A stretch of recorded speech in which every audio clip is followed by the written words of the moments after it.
Go to Europe's largest cities, London, Paris, or Madrid, and you'll find massive metro networks on every square meter of the city. Stations surrounded by dense housing, shops, and offices, places people want to go.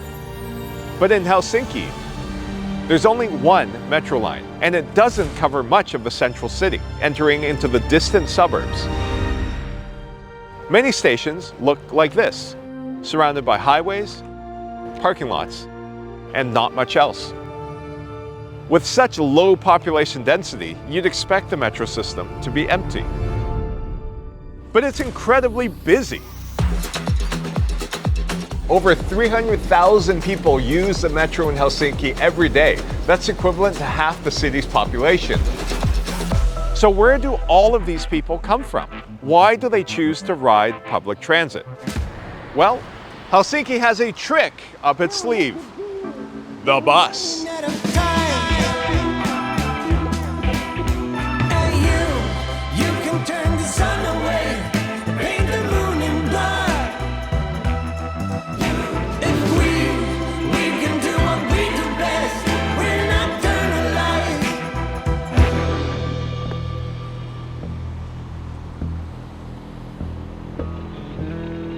The story starts here in Helsinki's sprawling car-centric suburbs, where you see parking lots, single-family homes, and very wide roads. In a place like this, in many cities around the world, you would receive one bus an hour, or even worse, no bus service at all. And in fact, if you look at some of the published standards that are put out by departments of transportation and other types of planning organizations, many parts of that street are too low density to support any transit service at all. And for years, this ideology dominated the western suburbs of Espoo. Low densities and difficult geography made this area incredibly challenging to serve by public transit. After all, this was a place built for the car, a place where public transport has long been an afterthought.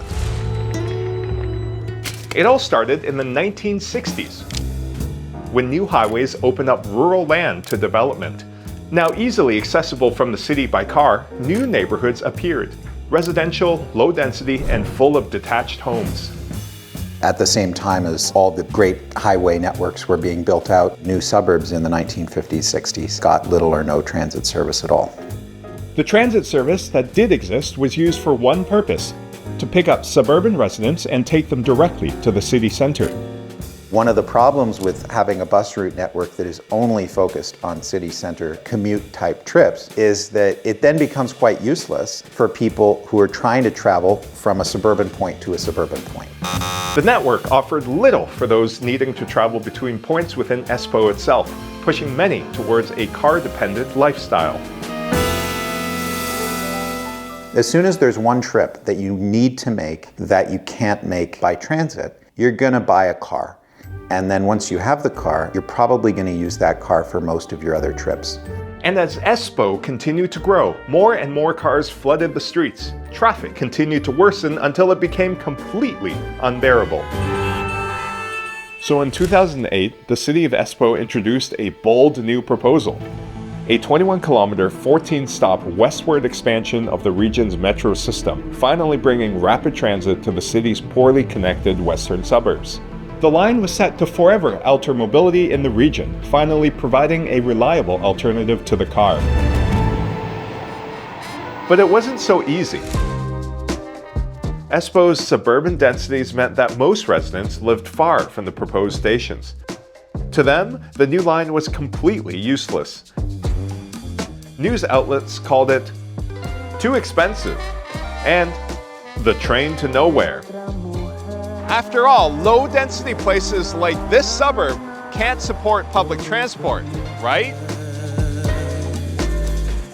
There is no way that just about any metropolitan area, other than, Paris and Tokyo, will be able to bring rapid transit within walking distance of everybody.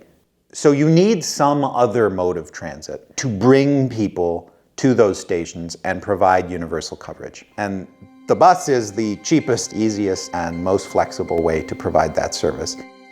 In isolation, the metro's catchment area would be reliant on walk-up traffic. In low-density Espoo, stations would only get a few hundred riders a day.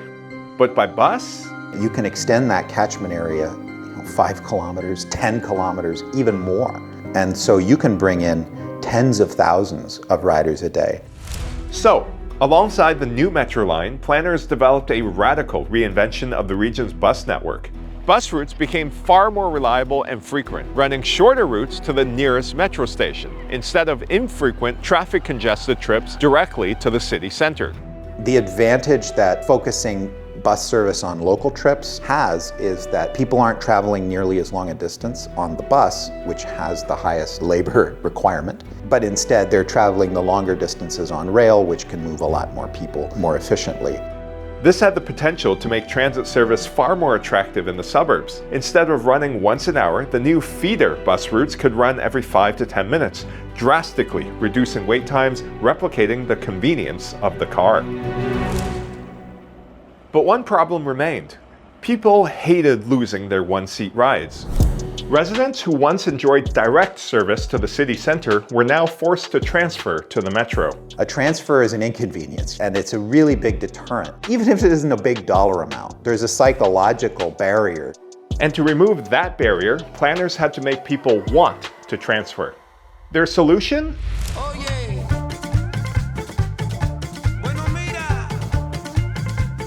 Look at this massive underground bus terminal. There are 23 bus lines that feed into this metro station, and most of them run at a frequency of 10 minutes or less.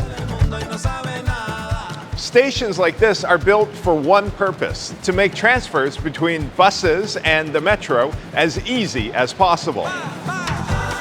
These double doors do not open unless a bus is at the platform, keeping this station warm and enclosed for the harsh winter months in Helsinki. There are no fare gates, and transfers are made incredibly easy. All you have to do is step off the bus, down the stairs, and onto the metro platform. When you get down to platform level, you barely have to wait. The trains here are very frequent, running up to every 2.5 minutes. The metro doesn't provide much coverage, but the bus, with its high frequency, convenient transfers, and reliable service, goes where the metro doesn't, acting as a first and last mile solution. And high-frequency suburban bus services not only made connecting to the metro easier, they opened up brand new trips on transit. Riders could combine routes in new ways never seen before, making bus, train, bus, and bus-to-bus transfers possible. Having a route network that's focused on the rail system, which allows you to make those cross-regional journeys quickly, it's a great way to make the network useful for the region as a whole and not just for those downtown city center bound commute trips. Trips previously only feasible by car were now conveniently accessible on transit. And this convenience is reflected in the numbers. 68% of all trips between the suburbs and the city center are done on public transport, much higher than comparable cities. And although Finland is a traditionally very car-centric country, Helsinki has far lower rates of car ownership. With the introduction of this new transit network, Espoo started to change. The convenience of the new metro induced much higher density growth around stations. Even so, the bulk of the metro's ridership still comes from buses. Helsinki's frequent suburban bus routes are now some of the busiest in Europe, carrying 40 to 50,000 riders a day. If they had only provided a bus once an hour, would you be seeing 50,000 riders a day? Obviously not. If you build it, they might come, but if you don't, they definitely won't.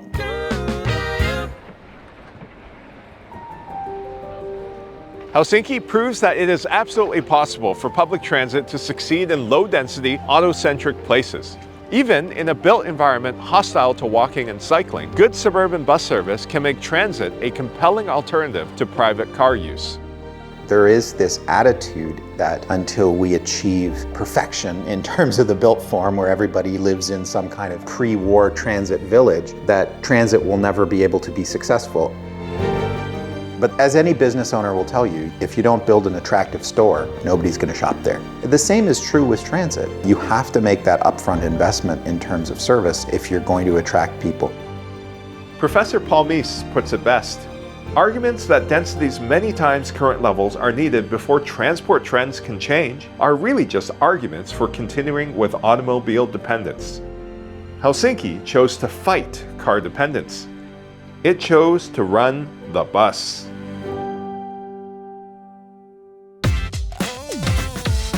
한 걸음 걸어도 멀리 떠나버려. I wanna get away from this.